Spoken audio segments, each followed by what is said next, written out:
which is what causes earthquakes and everything else, and the breakup of Pangaea during the Cretaceous era and late Jurassic.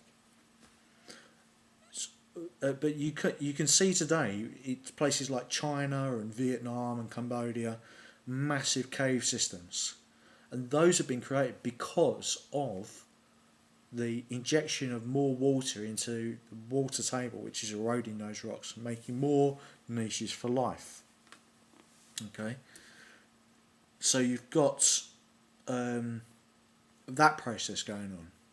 So there's more areas for life to spread out and less areas where there is no life, there is no possibility of life, like deserts. You've got more chance for more generalist animals and plants to emerge in that case.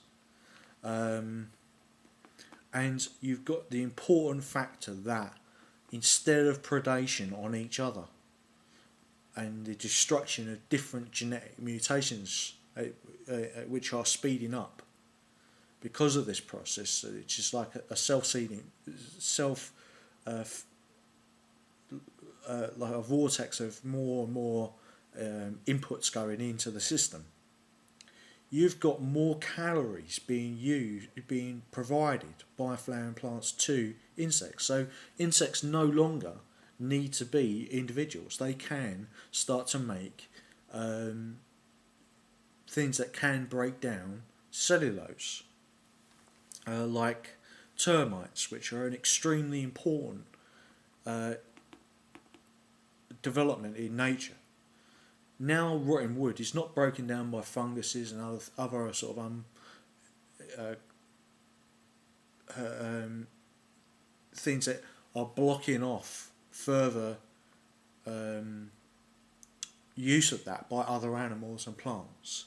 Instead, social insects such as termites, carnivorous wasps that gave up being carnivorous and instead took bribes of nectar, which thus became bees, and also ants.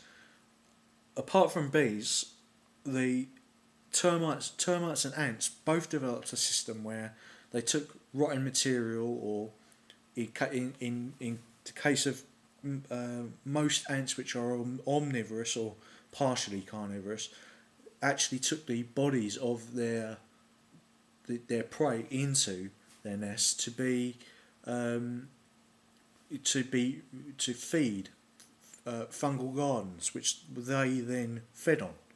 So you've got not just a single species which is sort of on a self-looping feed like you might see with the earlier kinds of creatures, or say some arthropods or some reptiles which are preying on their own species. The biggest and best dominating. Now you've got communities of animals which are of different species and different groups, plant, animal, fungus, all coalescing together for a common a common goal of bringing more energy in, but for selfish reasons that they want to reproduce. And because of that, other animals started to adapt to that change in the situation. You've got Dinosaurs, which were going around trying to avoid large predators, like in the late Jurassic, Allosaurus or anything else that was probably juvenile, or sort of like the teen years of a large carnivorous, what would become a large carnivorous dinosaur, which would be snapping up anything smaller than itself that it could overpower. The Dinosaurs at this point are being able to get more energy, so it doesn't make sense for them to have large territories. They can start to coalesce, and because they can coalesce, they can start to take on bigger prey. They can go into different niches in terms of maybe nocturnal hunting activity. so they can eat mammals now, you know. And so once this process has been set in, it doesn't matter about, say, the end of dinosaurs. The evolutionary concept has been put in place from one small plant bribing an insect to a whole system. Okay, so now you, I mean, sort of more socially organised, large sauropods, which is maybe what people believe and think about when they immediately have the image of a dinosaur. As I said, apart from T-Rex, might have started to emerge in the Cretaceous. There is some evidence for and some evidence against, right? But what we're interested in is not simply higher intelligence in terms of one thing that can dominate all other species and animals in its area as an individual, but confederations of animals and plants which are working together, and this will include predators as well. If prey starts to develop as we've seen in the Cretaceous era, it's like Ankylosaurus or Triceratops, you know. These are prey that are adapting not only to more stronger, fitter, more apt predators like Allosaurus or Tyrannosaurus, but maybe they're doing that because they're trying to play to their strengths. If Ankylosaurus is a solitary animal, it's going to have more armor, it's going to have more weapons, it's going to bristle like sort of a biological tank, if that's what it's often been described as. But I think most people have an idea of what Triceratops look like. If you're a T-Rex, you know, which I might call a transitional animal, I would sort of like to imagine that it would live in kind of lion, pride-like or wolf-like packs, but I'm not absolutely certain if the evidence is completely there. There's some evidence to suggest that dinosaurs were extremely adaptive in their way. I mean, I think it's Dr.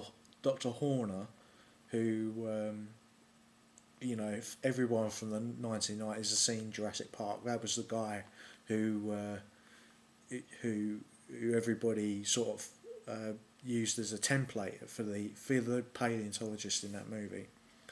Who was played by Sam Neill. But he's basically uncovered the big secret of paleontologists rather than paleontology, and that was that these animals, like the cassowary in Australia and in Australia basically, retains many juvenile aspects into adulthood, and then it goes through a rapid transformation. You know, one thing looks very much like any sort of generic bird plan. And why is this important? Because birds and dinosaurs are they're the same group with many different species, but they are the same basic thing, you know. Birds and dinosaurs and feathered dinosaurs have actually been found fossilised in amber, so we know that they are the same species, which I've been saying since I was, you know, to be pedantic, basically, I've been saying since I was about 7 years old. And